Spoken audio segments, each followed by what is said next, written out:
ഇന്നെന്താണെന്നറിയില്ല, രാവിലെ നീച്ച് നോക്കുമ്പോൾ കണ്ണാണ് മിജ്ജനുണ്ടായിരുന്നില്ല കേട്ടോ. ചോറിനുള്ള അരി കഴുകിങ്ങാണ്ട് ഈസി കുക്കുമ്പോൾ വെച്ച് കൊടുത്തിട്ട് പിന്നെയും പോയിങ്ങാണ്ട് കുറച്ച് നേരം കടന്നുറങ്ങിയിട്ട് ഒരു 7:45 കഴിഞ്ഞിട്ടാണ് കേട്ടോ പിന്നെ നീച്ച് വന്നിട്ട് ചപ്പാത്തിക്ക് കുഴച്ചെടുക്കുന്നത്.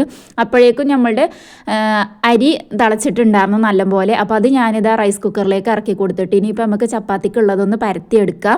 അപ്പോൾ ഇന്ന് ചപ്പാത്തിയും അതുപോലെ തന്നെ വെള്ളക്കടല വെച്ചിട്ടുള്ള കറിയാണ് കേട്ടോ. അപ്പോൾ കുറച്ച് ഉണ്ടാക്കാറുള്ളൂ കേട്ടോ ചപ്പാത്തി, എന്നാൽ തന്നെ ബാക്കിയായിരിക്കും. ഇവിടെ ചപ്പാത്തി ആയിരിക്കും വലിയൊരു ഇൻട്രസ്റ്റ് ഇല്ല കേട്ടോ. പിന്നെ എന്തെങ്കിലുമൊക്കെ ഉണ്ടാക്കണ്ടേന്ന് വിചാരിച്ചിട്ട് രാവിലെ ഉണ്ടാക്കുന്നതാണ്. ഒരെണ്ണം വെച്ച് എല്ലാവരും കഴിക്കുള്ളൂ. ഞാൻ പിന്നെ 2 എണ്ണം എങ്ങനെയൊക്കെ അഡ്ജസ്റ്റ് ചെയ്യും. പിന്നെ അതാ ഉള്ളിയും തക്കാളിയും ഒക്കെ ഒന്ന് കട്ട് ചെയ്തെടുക്കുന്നുണ്ട് കേട്ടോ. പിന്നെ ഇന്ന് ബട്ടറിലാണ് ഉണ്ടാക്കുന്നത്. ഈ ബട്ടർ കാക്കു കൊണ്ടുവന്ന് തന്നതായിരുന്നു കേട്ടോ. നമ്മൾ ആദ്യമായിട്ടാണ് വീട്ടിൽ ബട്ടർ വാങ്ങുന്നത്. അതുകൊണ്ട് തന്നെ ഇത് എടുത്ത് കഴിഞ്ഞാലോ എന്ന് വിചാരിച്ചിട്ട് ഞാൻ ഇതുവരെ എടുത്തിട്ടുണ്ടായിരുന്നില്ല കേട്ടോ. ഇനി അത് എടുക്കാതിരുന്ന് കഴിഞ്ഞാൽ ഡേറ്റ് കഴിഞ്ഞാലോ എന്ന് വിചാരിച്ചിട്ട് പിന്നെ എടുത്തതാണ്. അപ്പോൾ അതാ അതിൽ നമ്മുടെ ഉള്ളിയൊക്കെ ഒന്ന് വഴറ്റിയും തക്കാളിയും ഒക്കെ വാട്ടിയിട്ടാണ് ഇന്ന് ഞാൻ കറി വെക്കുന്നത് കേട്ടോ. സാധാരണ ഞാൻ എല്ലാം കൂടെ കുക്കറിലേക്ക് അങ്ങിട്ട് വിസിലടുപ്പിച്ച് എടുക്കാറാണ് ചെയ്യാറ്. ഇങ്ങനെ വെച്ച് കഴിഞ്ഞാലും നല്ല കുറുകിയ കറി കിട്ടും കേട്ടോ. ഞാനങ്ങനെ കടല അരച്ചിങ്ങാണ്ട് കറിക്ക് കുറുക്കുണ്ടാക്കാറൊന്നുമില്ല.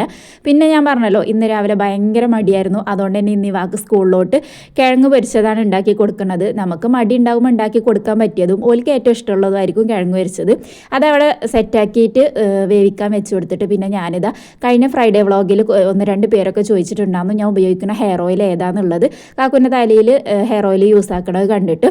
അതുപോലെ ഞാൻ ഉണ്ടാക്കുന്ന എണ്ണൻ്റെ റെസിപ്പി കാണിക്കുമെന്നും ചോദിച്ചിട്ടുണ്ടായിരുന്നു. എനിക്ക് ഇന്നെ തന്നെ വിശ്വാസം ഇല്ലാത്തതുകൊണ്ട് ഞാൻ ഉണ്ടാക്കണത് ഞാൻ കാണിച്ചു തരില്ല കേട്ടോ. ഇത് ഞാൻ വാങ്ങിച്ചതാണ്. ഇതിൻ്റെ വേണമെന്നുണ്ടെങ്കിൽ ഞാൻ പേജ് ഇവിടെ കൊളാബ് ചെയ്തിടാം കേട്ടോ. നിങ്ങൾ ഓലത്തുനിന്ന് വാങ്ങിക്കോളി. എൻ്റെ റെസിപ്പി ഞാൻ പറഞ്ഞു തരില്ല, കാരണം ഞാൻ ആദ്യമായിട്ട് ഉണ്ടാക്കണം. അത് ഞങ്ങൾക്ക് പറഞ്ഞത് എങ്ങനെ ഇതാവുമ്പോൾ അടിപൊളിയാണ് കേട്ടോ. ഉപയോഗിച്ചിട്ട് നല്ല റിസൾട്ടും കാര്യങ്ങളൊക്കെ ഉണ്ട്. അപ്പോൾ നിങ്ങൾക്ക് ഇത് വേണമെന്നുണ്ടെങ്കിൽ നിങ്ങൾ ധൈര്യമായിട്ട് വാങ്ങിച്ച് ഉപയോഗിച്ചോളൂ. അപ്പോൾ അതൊക്കെ കഴിഞ്ഞാൽ 2 ആളെയും കുളിപ്പിച്ച് 2 ആൾക്കും ഫുഡൊക്കെ കൊടുത്തിട്ടുണ്ട് കേട്ടോ. ഇനിയിപ്പോൾ നമ്മുടെ കിച്ചൺ അറ്റ്ലീസ്റ്റ് മൊത്തത്തിലുള്ളൊരു വർക്കൊക്കെ കഴിഞ്ഞിട്ടുണ്ട്. ഒന്ന് തുടച്ചു മിനുക്കി എടുത്തിട്ടുണ്ട്.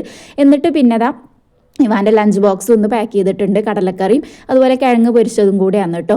അപ്പോൾ ഇന്നിപ്പോൾ മുടി നനച്ച് കുളിച്ചത് കാരണം ഞാൻ മുടി കെട്ടി കൊടുക്കുന്നില്ല കേട്ടോ. നമ്മൾ ഇല്ലെടുത്ത് മുടയാന്ന് പറയും, അങ്ങനെ ചെയ്യാണ്. മുടി ഉണ്ടല്ലോ നല്ല സോഫ്റ്റായിട്ട് കിടക്കുന്നുണ്ടായിരുന്നു കേട്ടോ. അപ്പോൾ ഒരാഴ്ചൻ്റെ മുകളിലായിട്ട് ഈ എണ്ണ ഉപയോഗിക്കാൻ തുടങ്ങിയിട്ട് നല്ല യൂസ്ഫുള്ളാണ്. അങ്ങനെ യാനക്കുട്ടീനെ പിന്നെ കെട്ടാനും പിടിക്കാനൊന്നുമില്ല, ജസ്റ്റ് ഒന്ന് വാർന്നു കൊടുക്കും. ഇവാൻ്റെ ജസ്റ്റ് ഒന്ന് നിങ്ങളെന്തെങ്കിലും ഇങ്ങനെ കെട്ടണീന് പറയാമെന്ന് പറയണേ, നമ്മൾ ഇല്ലെടുത്ത് മുടയാന്നാണ് പറയുക. അപ്പോൾ അങ്ങനെ മുടഞ്ഞിങ്ങാണ്ട് ഒരു ക്ലിപ്പും കുത്തി കൊടുത്താണ് ചെയ്തിട്ടുള്ളത്. അപ്പോൾ ഇന്നത്തെ വീഡിയോ ഇത്രയുള്ളൂ. അടുത്ത വീഡിയോ ആയിട്ട് വരാം. അപ്പോൾ ഓക്കെ, ബൈ.